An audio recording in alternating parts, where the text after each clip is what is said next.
Hey, it's Chris, Liege Games. Topic video. Now, let's talk board game rankings. Let's talk board game ratings this time. I'm going to talk this very specifically, staying on point with the latest hotness topic at hand. If you weren't aware, Descent, Legend of the Dark, is being released basically right now. And it's from FFG.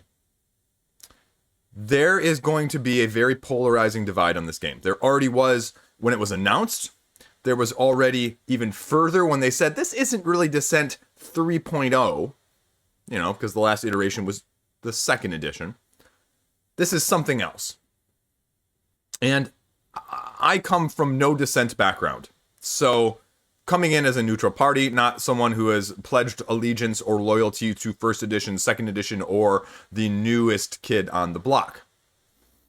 I come at this as someone who's looking at it from the dungeon crawl, the bigger picture perspective, who has no horse in the race. So when I see this, I go, well, that's really interesting. Let's talk about it.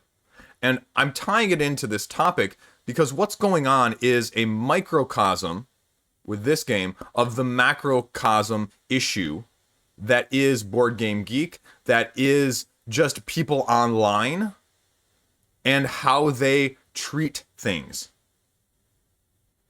It is the 19,657th ranked board game right now at the time of me filming this on Board Game Geek.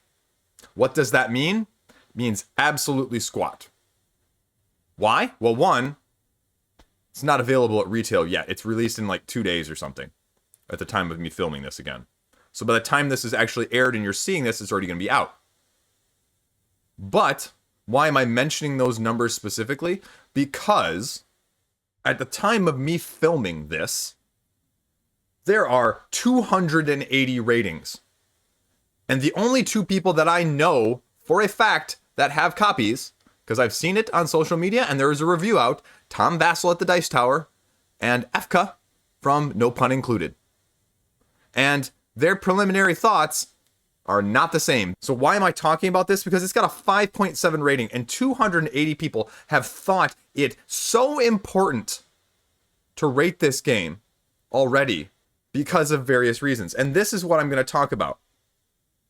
This is the point of this video, is let's look at some of these comments, right? I'm rating based on the app is released and the game is playable, but so far the videos look gress to me. New art, blah, blah, blah, blah, blah. This person almost sounds like they have it. We're going to skip that one. One, advertised as a board game when it's actually a mobile app that requires a super expensive game to move parts around. Not a fan of the initial gameplay, but rated it a 10 after I watched a second one.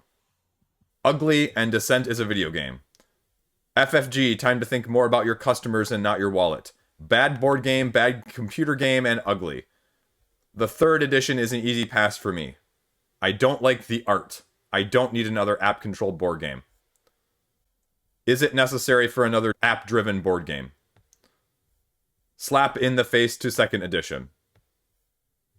Art is a deal breaker, rating it a 1. Absolute garbage, $180 for an app. Overpriced. Inconsistent, dull, ugly art. Even a 4 is too much. A 10 to counter the ones. This is probably a good game, but a computer one. 75% app, 25% board game.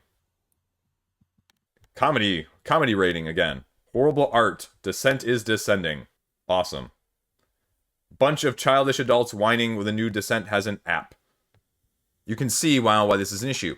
We have multitudes of people who are acting incredibly childish over what?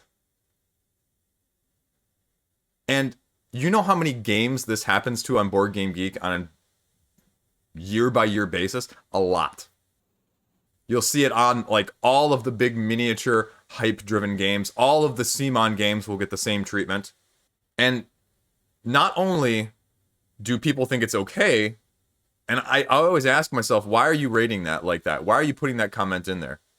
Like, is that for you? No, you're not putting that in there as a reminder to yourself, like, it's super ugly art. You're getting it so you want other people to read, which again is ridiculous. Which is why another reason I find the Board Game Geek ratings as trivial, unhelpful at best. I mean, there are plenty of games. You see the Dice Tower dedicate whole segments to it at great games under 10,000. Or you see it pop up on Reddit all the time. Like, what's your hidden gem that's ranked outside the top 1,000?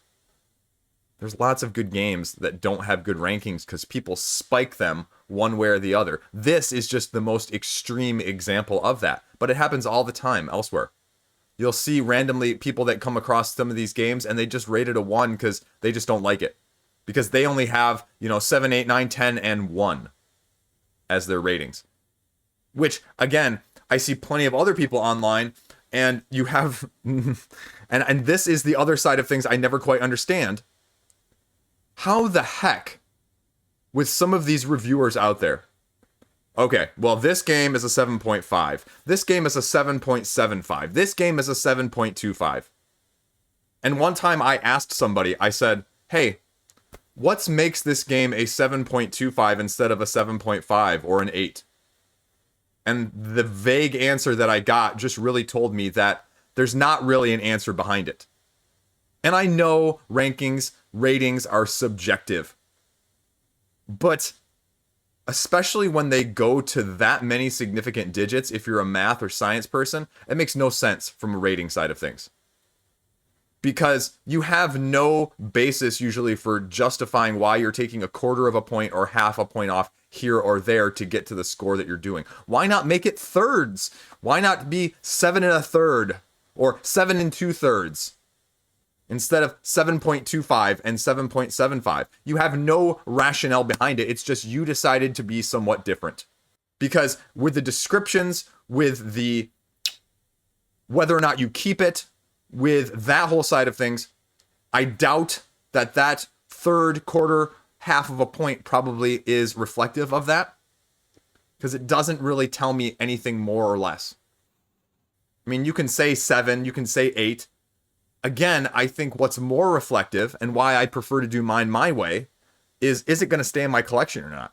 Because whether or not you think a game is 7 or 8, it's okay then.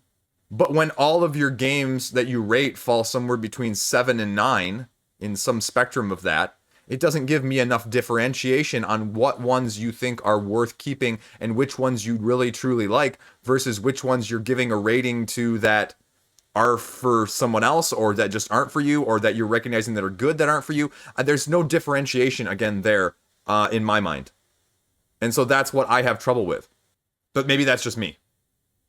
Maybe I'm the oddball. I probably am the oddball. That's, again, side ramble. But that's why I think ratings are relatively low.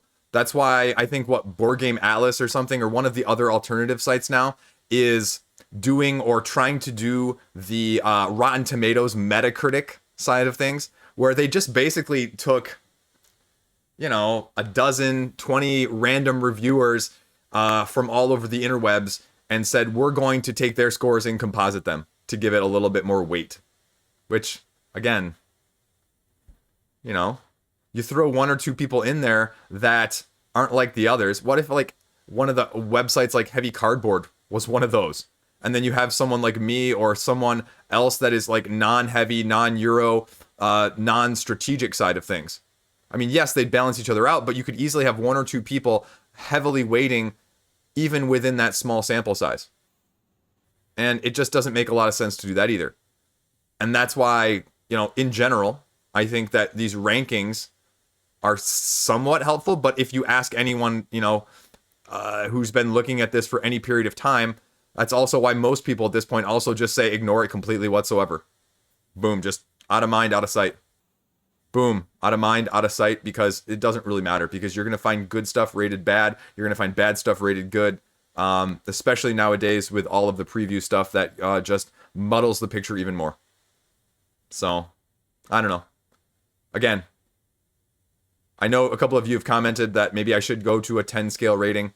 I can't see myself doing it because, again, I don't think I could look you in the eye and tell you, okay, Chris, What's the difference between a 7 for you and an 8?